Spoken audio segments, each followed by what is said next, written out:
Good morning, কেমন আছো তোমরা সবাই? আশা করি ভালো আছো। এইদিকে দেখো সকাল হতে না হতেই আঙ্কেল জল দিতে আসলো ফুল গাছগুলোতে। আর এইদিকে চেন্নাইয়ের রোদ মানে তো প্রচণ্ড। একদিন যদি গাছে জল না দেওয়া হয় গাছগুলো একেবারে ঝিমিয়ে নেতি হয়ে যায়।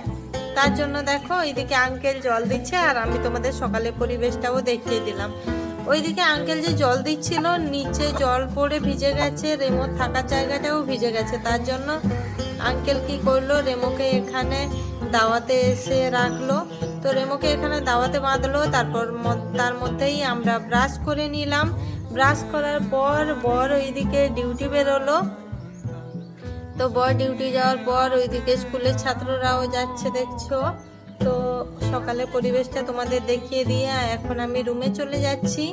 তো রুমে গিয়ে আমি তোমাদের দেখিয়ে দিচ্ছি আজকে কি কি রান্না হয়। তো আজকে একটা নতুন পদ্ধতি দেখাচ্ছি। দেখো এই এঁচড় কাটার সময় যে বেশি আঠা সব জায়গাতে লেগে যায়, বলতে বাসন কোসনে বটিতে সব জায়গাতে, সেই পদ্ধতি দেখাচ্ছি। এরকম করে কাটলে লাগবে না। তো আমি প্রথমেই হাতে একটু সর্ষের তেল মেখে নিলাম। আর এইদিকে দেখো একটা গামলাতে জল নিয়েছি। তো বাটিটাতে জল নিয়ে আমি ওর মধ্যে আটা গুলিয়ে দিলাম। আটাটা গুলিয়ে দিলে কি হয়, বাসন কোসনে যে ওই এঁচড়ের কষটা বসে ওটা বসে না। আর এইদিকে আমি ওদিকে আটাগুলোতে গিয়ে এইদিকে ভুলেই গেছি, বটিতে একটুখানি আটা কিংবা সর্ষের তেল কিছুই দিলাম না। তার জন্য দেখো বটিটাতে না ভালোভাবেই ওর কষটা বসে যাচ্ছে। এইদিকে হাতে বসবে না কারণ হাতে সর্ষের তেল আছে। আর ওইদিকে জলটাতে আটাগুলো অন্যটা আছে, দেখবেই তোমাদেরকে দেখিয়ে দেব। বাটিতে একটু কষ বসবে না। তো তারপরে দেখো এইদিকে আমি এঁচড়ের ছালগুলো ছাড়িয়ে নিলাম। তারপরে ওই মাঝখানের যে শিরেটা হয় ওইটা আমি কেটে ফেলছি। এই মাঝখানের শিরাটা রান্নায় দেওয়া যায় না, শক্ত হয়। তো তারপরে দেখো আমি ছোট ছোট পিস পিস করে কেটে ফেলছি এখন।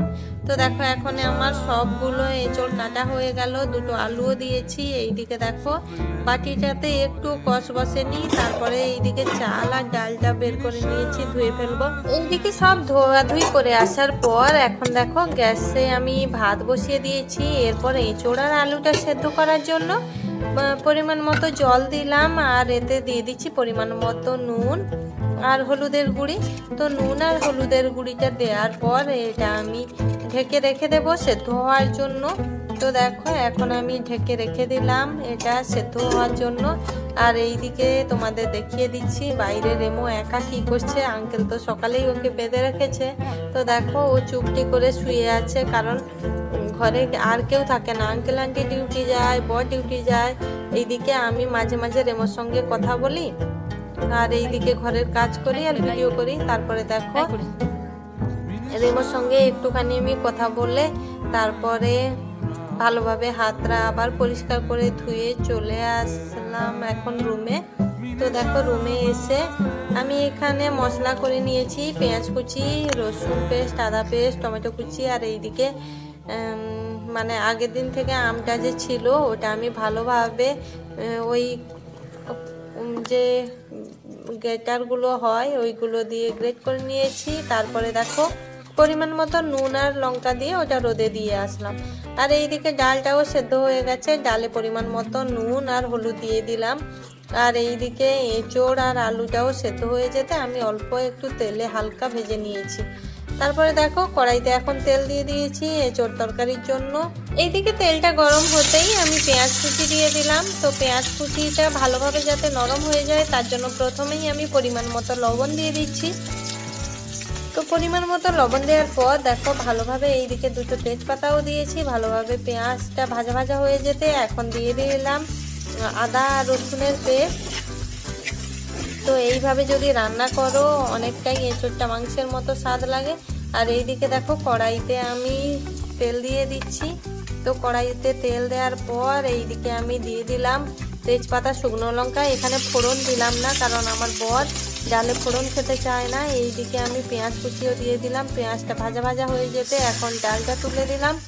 তো ডালটা ওইদিকে হতে থাক, এইদিকে এঁচড় তরকারিটা বসিয়ে নিয়ে আসো।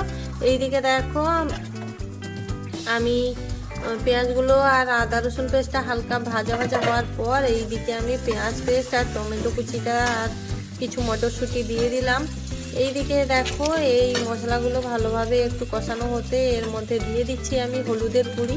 হলুদের গুঁড়িটা দেওয়ার পর পরিমাণ মতো আমি দিয়ে দিচ্ছি লঙ্কার গুঁড়ি।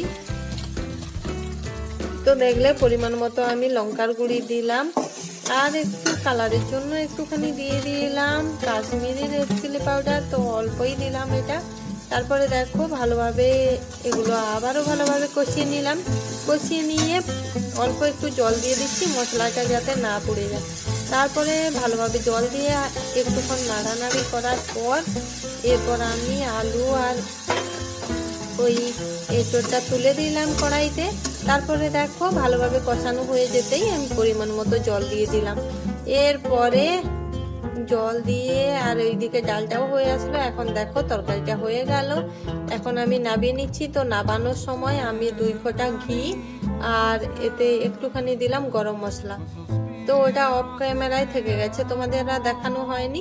এরপরে দেখো এঁচোড় তরকারিটা আমি নামিয়ে ফেললাম, আর ওইদিকে ডালটাও হয়ে গেছে। তো তরকারিটা কেমন হয়েছে সবাই কমেন্ট করে জানিও।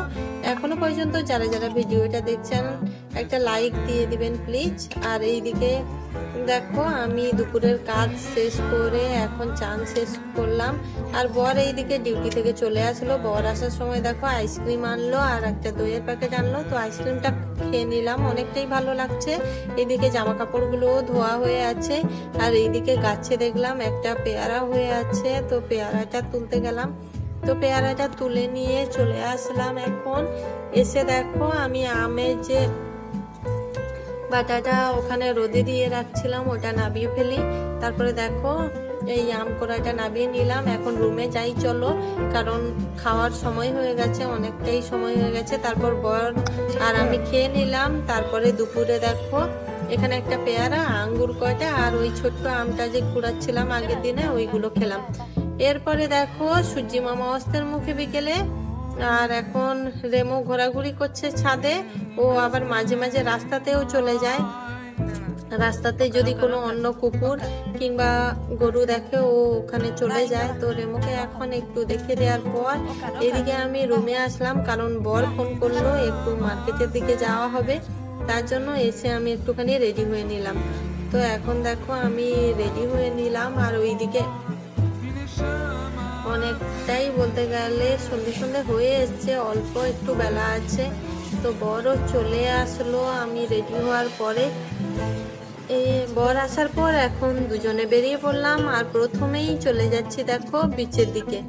তো সি বিচের দিকে যাচ্ছি, কিন্তু সমুদ্রের পাড়ে এখন অনেক অন্ধকার হয়ে গেছে, তার জন্য গেলাম, গিয়ে আর বেশি সময় দাঁড়ালাম না সমুদ্রের পাড়ে। কিছুটা সময় দাঁড়িয়েই এখন চলে যাচ্ছি মার্কেটের দিকে। তো যাই চলো, তোমরা দেখতে থাকো পুরো ভিডিও। এইদিকে দেখো চলে আসলাম বাজারে ওই আঙ্কেলের চায়ের দোকানে। তো এখানে এসে কিছুটা সময় বসছিলাম, তারপরে এখন দেখো বাজারের দিকে যাচ্ছি। এই যে আলুগুলো সাজিয়েছে 2-1 দিন আগে সাজিয়েছিল, সেদিন আর আমি তোমাদের ব্লগে দেখাতে পারিনি। এই আলুগুলো দেখো কতটা সুন্দর সাজিয়েছে, তোমাদের তো আগেই দেখিয়েছি। এই বিল্ডিংটায় যখনই কোনো অনুষ্ঠান হয় এত সুন্দরভাবে সাজায় যে দেখেই মন ভরে যায়, আলুগুলো এতটা সুন্দর লাগে। তারপরে বাজারের মধ্যে দিয়ে এসে আমরা চলে আসলাম এখন একটা মাংসের দোকানে। তো মাংসের দোকানে এসে দেখো আমরা কিছুটা মাংস এখানে নিয়ে নিচ্ছি। তো এখান থেকে বেরিয়ে মাংসটা নিয়ে এখন চলে গেলাম সবজির বাজারে। তো সবজির বাজারে এসে দেখো বেশি কিছু নেয়ার নেই, নেব শুধু টমেটো, কাঁচা লঙ্কা আর আদা। তো এখন চলে আসলাম, এসে দেখো এখন আমাদের সবজিগুলো নেওয়াও হয়ে গেল। ওইদিকে আঙ্কেল সবজিগুলো মাপ করে দিল। তারপরে সবজি নিয়ে এখন শেষমেশ রুমে পৌঁছে গেলাম। তো রুমে এসে আমি তোমাদের দেখিয়ে দিচ্ছি। আর এইদিকে আমি মাংস রান্না করব একটা জিনিস দিয়ে, তো এই জিনিসটা দিলে স্বাদ আরও ভালো হয় মাংসে।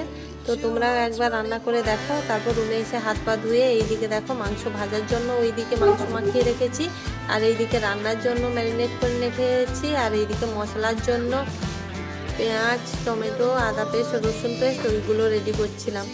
আর এইদিকে দেখো মাংসটা বসিয়ে দিলাম। ওইদিকে এসেই মাংস ভাজাটা করে খাওয়া হয়ে গেল, আর এইদিকে রান্নার মাংসগুলো রান্না করছি। তো আজকে আমি কি দিচ্ছি দেখো রান্নাতে।